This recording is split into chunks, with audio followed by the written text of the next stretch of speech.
My name is Kesha Walker, and at 27 years old, 3 years ago, I walked out on my toxic family. Now I'm a tech success. My sister tried to expose me at Grandma's party, but the truth shattered her. When I last saw my sister Catherine, she was smirking at me across our parents' mahogany dining table. My mother sobbed into her handkerchief as my father's nasty remarks resonated. If you have ever felt betrayed by the people who should have been your biggest supporters, let me know where you are watching from. I always knew you wouldn't amount to anything. That night, 3 years ago, was the breaking point. The last time I allowed my family to make me feel insignificant and worthless. My mother, hoping between dramatic sniffles, implored, "Sweetheart, we just want what's best for you." "If you just listened to Catherine about the job at her firm," I cut in, my voice surprisingly steady despite the wrath building inside me. The entry-level administrative role where I would fetch her coffee. Catherine's gorgeous, irritating smile did not change. "Everyone needs to start somewhere, little sister. Some of us simply start higher than others." The old aching knot in my stomach tightened. For 24 years, I had been trapped in Catherine's shadow. She accumulated accolades. I collected criticism. Every one of my accomplishments was compared to hers and deemed wanting. Every mistake I made became a family legend, whispered and repeated. I replied calmly, "I already have a job. I'm doing well in a technology startup." My father, Richard, scoffed as he swirled his whiskey. "Are you talking about playing with computers? Meanwhile, your sister runs charity organizations that make a meaningful impact in people's lives." I couldn't help but mutter. "Making changes to her bank account, you mean?" The hush that ensued was deafening. Catherine's flawless smile had finally shattered. "What are you implying?" she growled, her eyes flaming. My mother swooped in before I could react. "Keisha, apologize to your sister right now for everything she has done for you." "Done for me?"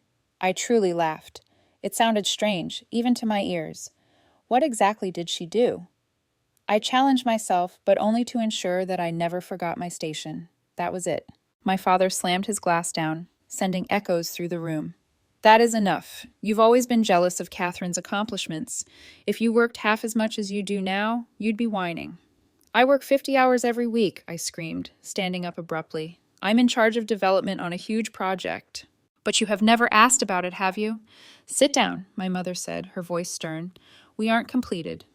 "Actually," I said, clutching my pocketbook, my hand shaky, but my determination firm. "Yes, we are." I took a deep breath. "I'm done being the family's disappointment. I'm tired of you worshiping Catherine while treating me like I'm broken." "I'm just finished." Catherine, ever the manipulator, spoke forward, her voice full of feigned concern. "Mom and Dad, she's just having another one of her episodes. Remember back in high school when—" "Goodbye." I cut her off as she walked towards the door. "Do not try to contact me." My father's icy, threatening voice followed me. "If you walk out that door, don't expect any aid if you fail, which you will." I hesitated in the doorway and turned around for one more glance. My mother's mascara-streaked face, my father's firm displeasure, and Catherine's sickeningly satisfied smirk. They were a flawless family image, as they always had been, with one obvious, terrible flaw. Me. I said, "Watch me." A promise and a curse, and I locked the door behind me. 3 years had passed. They went 3 years without saying anything. But they did build something they couldn't take away, of becoming someone they don't even recognize. My phone buzzed this morning with a message from my cousin Ben, ending 3 years of tranquility. "Hello, stranger. You won't believe it, but Grandma Clara's 75th birthday party is next month. The whole family is arriving. Catherine is in charge of coordinating everything and has some wild plans. She has been inquiring a lot about you." I glanced at the message as my coffee grew cold alongside my laptop. My office window provided a view of the downtown skyline, the identical view that had appeared on magazine covers advertising my company, the same view that my family would never think I possessed. Another communication from Ben flashed up. "You should come and show them who you are now." My finger was hovering above the delete button, but something stopped me. Perhaps it was time. It was time to show them just who Keisha Walker had become. My phone buzzed again when they were not watching. "This is a news alert. A tech innovator has been named to Forbes' list of the 30 under 40. The screen reflected my own face. I had insisted that they leave out my middle name from the piece. My family never reads technology news. I remembered Catherine, who was curious about what I'd been up to, arranging something outrageous for Grandma's party. My sister always enjoyed a good show.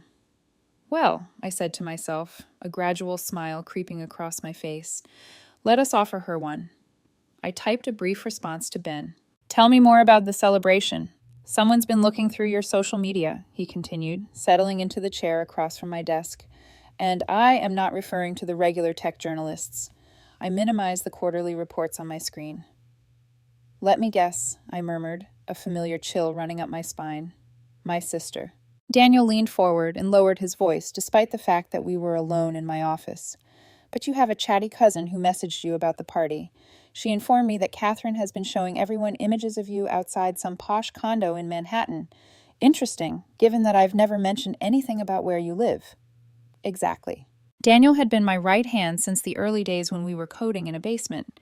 He understood everything, including why I had kept my accomplishment hidden from my family. She employed someone named Keisha, a pie. I felt the same old chill, the one I used to have before family dinners. You are sure? Remember Ethan from IT security? His wife works for an investigative firm. She heard your sister's name mentioned during a briefing.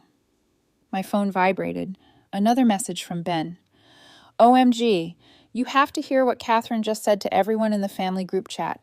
She claims you've lied about everything, says she is proof you are not who you claim to be. I showed Daniel the message. He whistled lowly. She's attempting to prepare you for something huge at that party. Allow her to try. I rose up and walked towards the window. People 12 stories below appeared to be ants moving between skyscrapers. She wants to expose me. Fine. But she might not like what she discovers. What are your thoughts? Before I could respond, my assistant, Olivia, buzzed in. Miss Walker, your two are here. The venture capital gathering. Thank you, Olivia. Daniel completed for me. Okay, finish this later. He nodded, walked towards the door, and then hesitated. Just take care. Okay, I understand it. Looks like you're planning something. After he went, I opened my laptop and checked my private email. I received 3 fresh messages from family members I hadn't spoken to in years, all asking variations on the same subject. Was this true? Had I actually pretended to be successful? I selected delete for all of them. My telephone rang. Grandma Clara's phone number. My finger lingered over decline, but something compelled me to answer. Hello? It's about time you picked up. Her voice sounded precisely as I recalled, sharp and clear, with no, your sister is telling everyone that you're a con artist. Is she here now? Do not play coy with me, girl. Are you attending this party or not? I paused. Do you want me there? I would not have asked if I hadn't. A pause. Something isn't right about this. Catherine is overly enthusiastic, like she's preparing a public execution rather than a birthday party. That sounds like her. Keisha. Her tone softened somewhat. What actually happened 3 years ago? My email pinged before I could respond. A fresh message. There was no topic line from an address I didn't recognize, only a photo attachment. I opened it and felt my blood freeze. I was heading into my office building yesterday morning with a coffee in hand. The angle indicated that it was taken from across the street. I have to go, Grandma. I will consider about the celebration.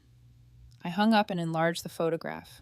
A faint watermark can be seen in the corner. Man, investigate. My phone vibrated again. This time, the text came from an unknown number. Interesting career path for someone who started dabbling with computers 3 years ago. Your sister says, hi. I should have been afraid. Instead, I felt something different, something tougher, colder, that had been accumulating for 3 years. I dialed Daniel. Remember the contact you mentioned? The one whose wife works for the PI firm? I need to meet today. My building is under surveillance. Daniel is snapping pictures. If Catherine wants to play detective, that's okay. But she overlooked something crucial. What is that? I looked at the shot again, seeing my fancy suit and my company's emblem clearly apparent behind me. I'm no longer a terrified little sister, and I have riches that she cannot imagine. What are you planning to do? Last night, I thought of Catherine's sneer and how many times she had torn me down to build herself up. about the lies she was telling now, attempting to destroy whatever she imagined I'd become. I'm going to let her finish her investigation, I added gently, and then I'm going to show her what a real takedown looks like. The truth was coming, all of it, and this time I'd be the one smirking across the table. Aaron Matthews' office looked precisely like one you'd expect from a private investigator. Weathered leather chairs, filing cabinets, and an old desk. The man himself was a surprise. Crisp suit, piercing eyes, and a manner that suggested he'd rather be anywhere else. "Miss Walker," he remarked without standing, "I believe this is about the surveillance photos." "You assumed, right?" I sat across from him, mirroring his posture. "Want to know why you're photographing me for my sister?" He gave me a long look. "Professional courtesy prohibits me from discussing other clients.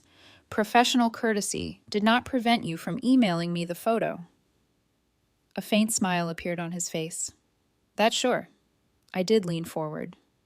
"So, either you're playing both sides, or something about this case compelled you to contact us. Which is it?" Aaron unlocked a drawer and took out a large manila envelope. "Your sister paid me to prove you were lying about your accomplishments.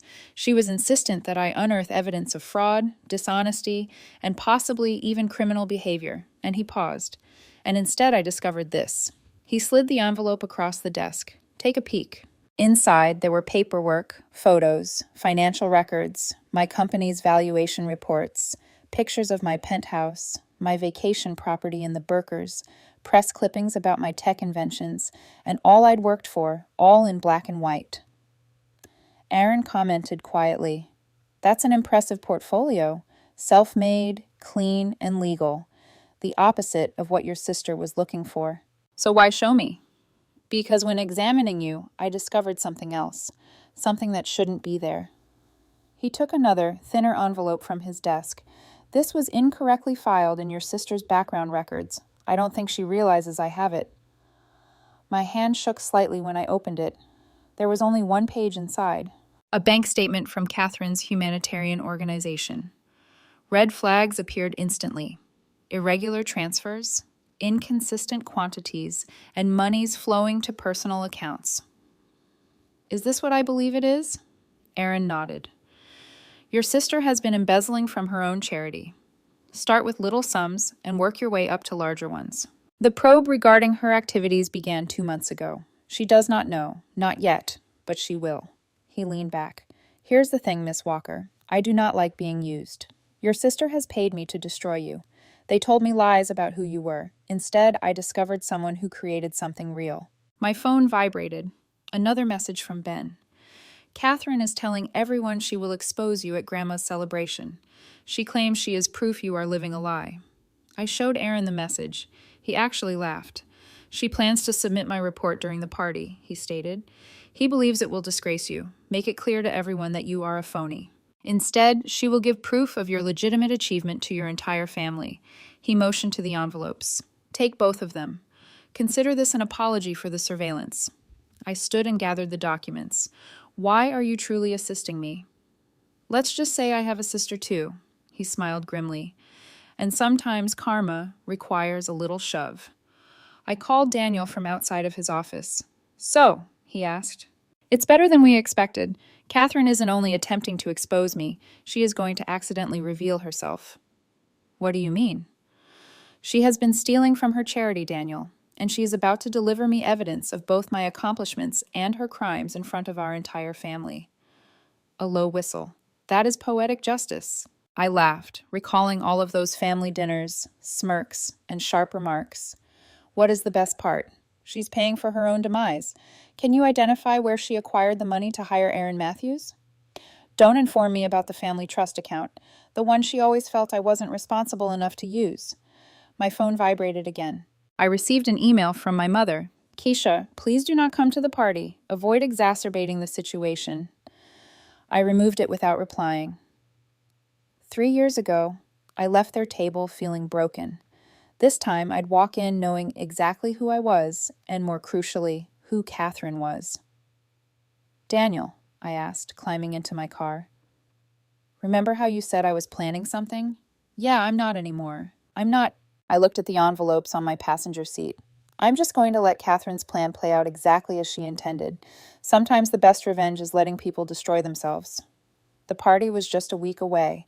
For once, I was eagerly anticipating a family gathering. Holy shit, he said quietly, spreading Aaron Matthews' documents on my office table. This is comprehensive, I said, watching him flip through pages of my life's work. Forbes features, property documents, and corporate valuations are thoroughly documented. Catherine wanted proof. She got it, but it wasn't the proof she desired. Daniel displayed a glossy photo of me presenting at a technology convention. This will backfire spectacularly. My phone flashed up. Another communication from Catherine. The first direct interaction in 3 years. I hope you're ready for Grandma's party. Little sister, it's time to show everyone who you truly are. I showed Daniel the message. He snorted. She has no idea, right? None. I took up the second envelope, which contained Catherine's secrets. But here is the actual bomb. We spent the next hour going through the charity's financial records. The trend was evident. At first, withdrawals were little, but they gradually increased in size. Money allocated for children's programs was siphoned to personal accounts. Luxury purchases are disguised as operational expenses. Look at this. Daniel pointed to a specific transaction. She hired Aaron Matthews using charitable monies. Not only that, I opened my banking app. She also took $10,000 from the family trust account, which she oversees, on the same day. Can she do this legally? Number. It requires approval from all beneficiaries. I laughed bitterly. She presumably assumed I'd never know because I hadn't touched that account in years. Olivia popped her head in through the open door to my office. Sorry to interrupt, but you must watch this. Catherine just shared something in your family's Facebook group. I brought it up on my laptop. There it was. A lengthy, seemingly sincere post about keeping the family safe from fraud and sharing hard realities. She had even tagged Grandma Clara. Daniel said the words while bending over my shoulder. Look at them. Dozens of relatives offer their support. My mother wrote, "It's for the best, sweetheart. She needs help."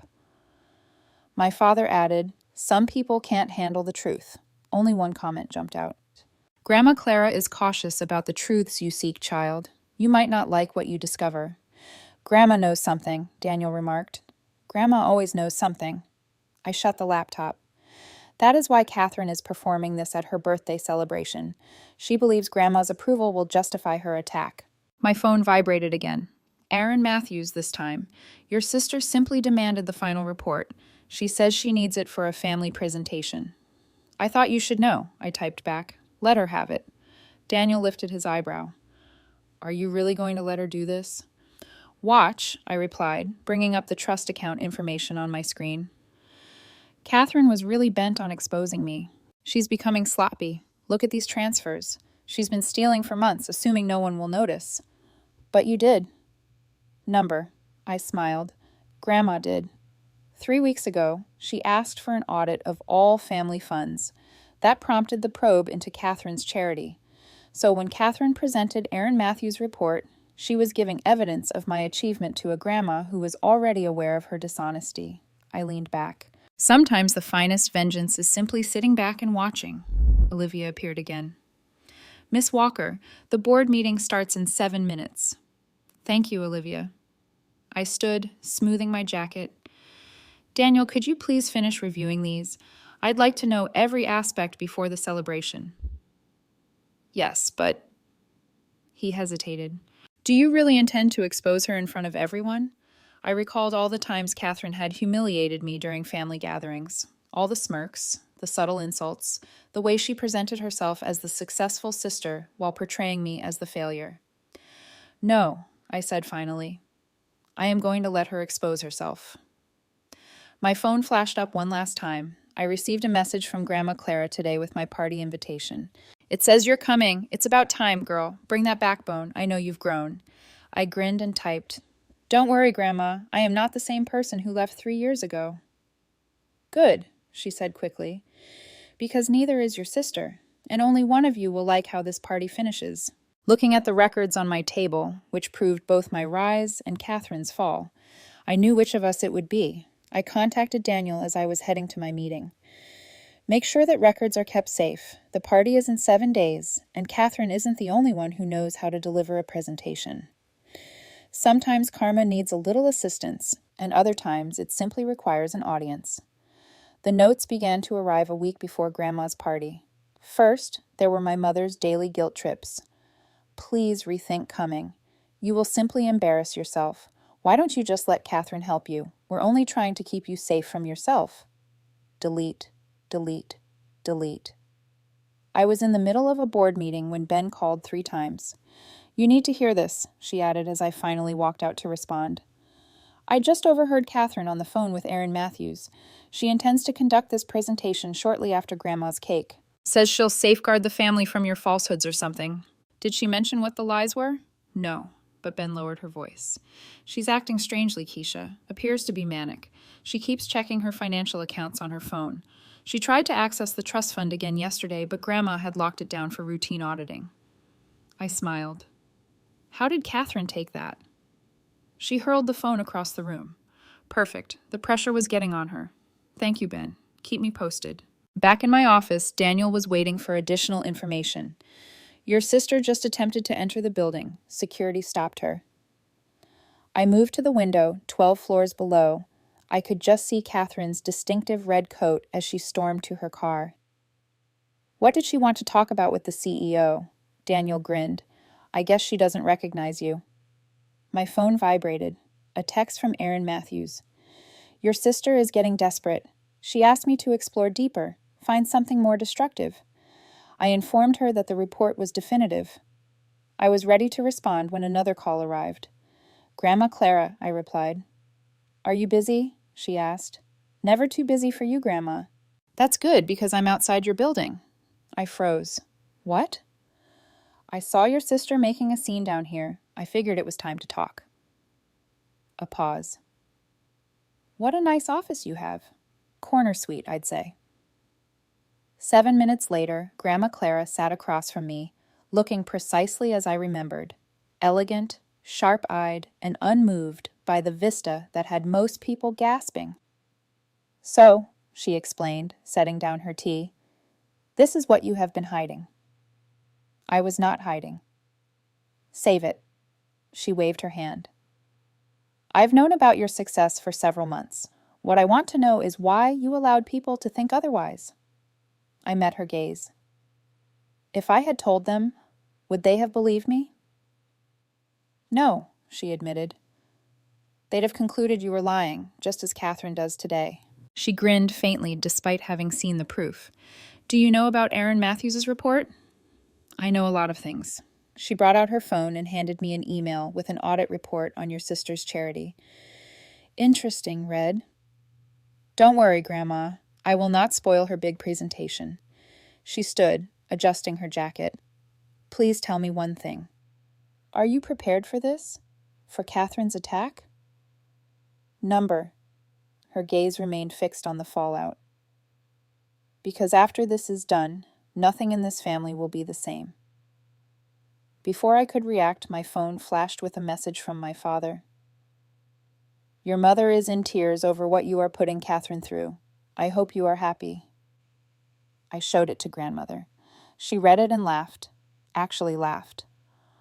Oh, they don't know what's coming, do they? She started towards the door, but hesitated. Wear your navy suit to the party, the one from your Forbes photo shoot. It will appear great in photographs. What photographs? The ones that everyone will take when Catherine's presentation fails. She winked.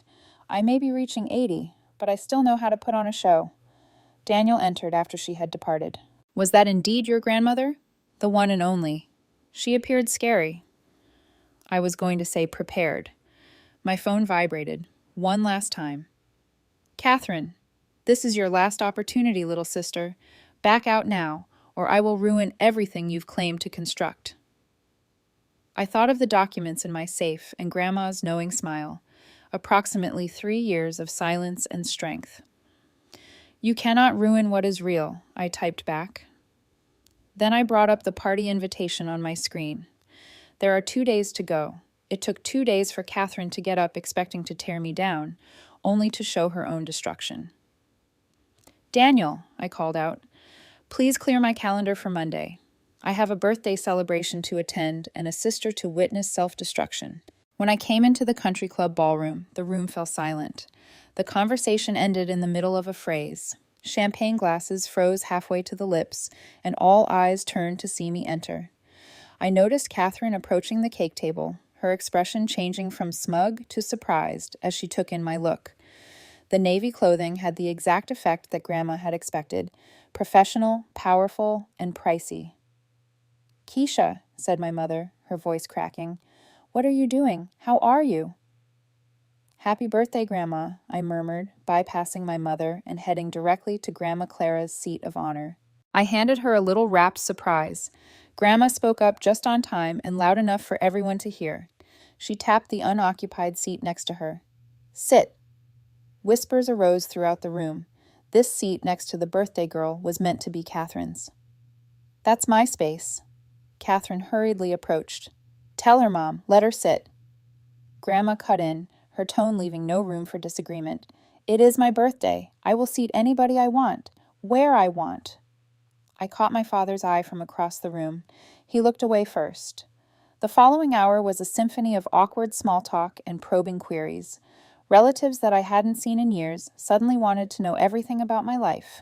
I gave them nothing but a smile and directed their queries back to them. "Enough chit-chat," Catherine eventually spoke, touching her glass.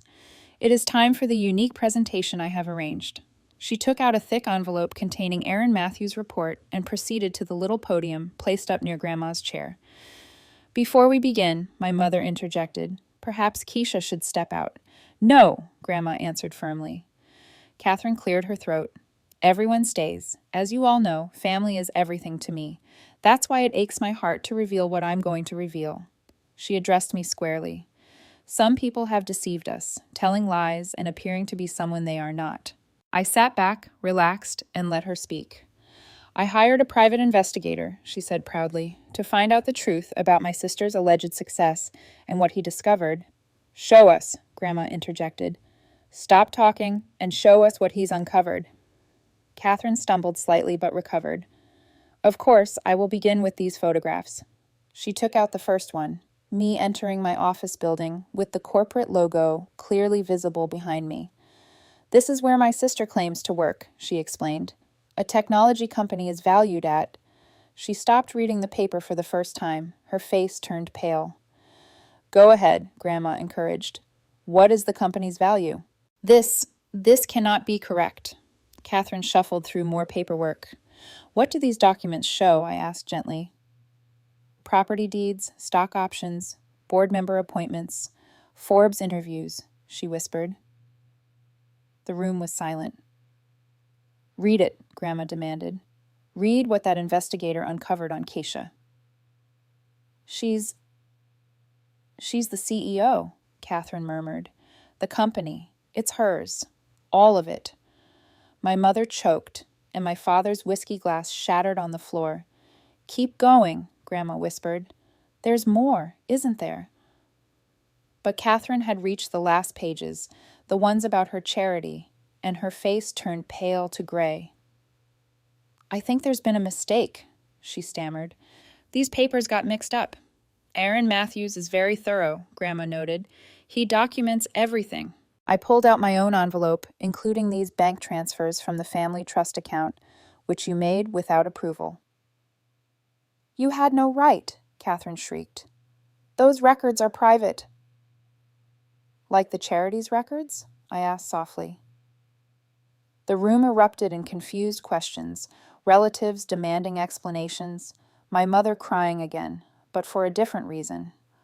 My father attempting to reach Catherine, who was backing away from the podium. Grandma's voice cut through the turmoil, and she turned to Catherine. "You wanted to disclose the truth, so congratulations. You did, but not the truth you expected," I added. Catherine looked around wildly, seeing the expressions of our family change from shock to comprehension to judgment. "Well," Grandma continued calmly, "I'd say this is turning out to be quite the memorable birthday party." She grinned at me. "And we haven't even had cake yet." Then she ran straight out of the ballroom, leaving her damning presentation behind. The hush after Catherine's departure lasted exactly 10 seconds before my mother found her voice. This is your fault, she yelled, pointing at me. You set her up. Did I compel her to employ a private investigator? I asked calmly. Did I force her to take from her? Charity, there must be an explanation, my father interrupted. Catherine wouldn't. Wouldn't what? Grandma Clara's voice broke like a whip. She wouldn't lie, steal, or publicly disgrace her sister? She scooped up the scattered papers.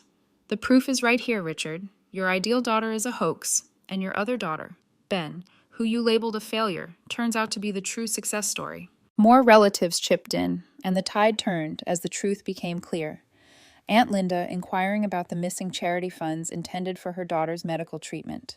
Uncle Robert inquiring about the trust account transfers. Cousins scrolling through interviews, my accomplishments, and my mother whispering, sinking into a chair, all these years, you were successful. I supplied. My father demanded, why didn't you tell us? Would you have believed me? I looked him straight in the eyes. 3 years ago, you said I'd fail, that I was nothing compared to Catherine. Well, here's the truth, Dad. While she was stealing from children's charities, I was building something real. I need to find Catherine, my mother stood up shakily. She needs me. Sit down, Hope. Grandma's tone froze her in place. For once in your life, face what's in front of you instead of running to Catherine. A commotion at the door drew everyone's attention. Aaron Matthews walked in, holding a folder. Sorry for interrupting, he said, nodding to me. But there's something else you should all know. The police have arrived. My mother collapsed back into her chair, and my father went pale. I was required by law to report the charity fraud once I discovered it, Aaron Matthews explained. They've been building a case for weeks. Right on cue, 2 detectives entered the ballroom, barely looking at the birthday decorations as they approached our group. We're looking for Catherine Walker, one of them said, showing his badge. She left, my mother whispered. We understand. We just arrested her in the parking lot. The room erupted again with relatives gasping, my mother screaming, and my father shouting with the detectives. Throughout it all, Grandma sat peacefully sipping her champagne. Was it worth the wait? She asked me quietly. I saw my parents hurry out to find Catherine, watched my relatives huddled in shocked groups, sharing stories of how Catherine had borrowed money or made promises through her charity. I didn't want this, I admitted. You just wanted the truth, Grandma finished. And now everyone has it. She stood up, commanding attention as always. This party's not over. My granddaughter, my successful, honest granddaughter, has finally returned home, and I want cake. Later, as servers cut the elaborate birthday cake Catherine had ordered, Ben brought me a glass of champagne. That was intense, he said. But you know what's crazy? No one's even surprised about Catherine anymore. They're all talking about you, about how they should have seen it. What did they see? That you were the strong one, the real deal. He clinked his glass against mine. Catherine tried to tear you down and exposed herself instead. That's some karma. My phone buzzed. A text from Daniel. News about your sister's arrest is hitting the business feeds. Want me to handle public relations? No, I typed back. Let the truth speak for itself. Keisha. My father's voice made me look up. He stood awkwardly, appearing older than I'd ever seen him. Your mother and I were going to the police station. But first, I need to say... Don't, I cut him off. Save your apologies. They're 3 years late. He nodded slowly, comprehension suddenly showing in his eyes. You really did it, didn't you? Everything we said you couldn't do. No, I corrected him. Everything you never bothered to see me do. As he walked away, Grandma Clara raised her glass in my direction. Around us, relatives were already shifting, adapting to the new family dynamic, one in which Catherine wasn't the golden child, and I wasn't the failure. Happy birthday, Grandma, I said, raising my glass in response. She smiled, that knowing smile that suggested she'd seen this coming all along. Oh, sweetheart, this is just the beginning. At 3:15 a.m., my office phone rang. The number was blocked, but I knew who it was. Hello, Catherine. A pause, then. How did you know? Because you always do your worst damage in the middle of the night. I leaned back in my chair, looking out at the city lights. What do you want? I'm out on bail, she said, as if that explained everything. Mom and Dad won't answer my calls. No one will.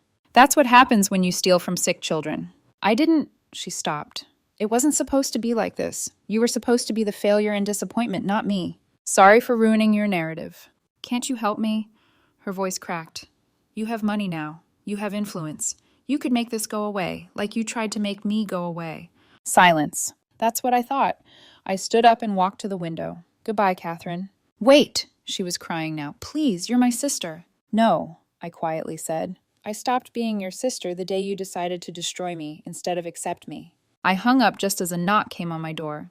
Late night? Daniel asked, noting my expression. Just finishing some family business. I gestured to my laptop. Did you see the email from Grandma? He grinned. The one about her new foundation?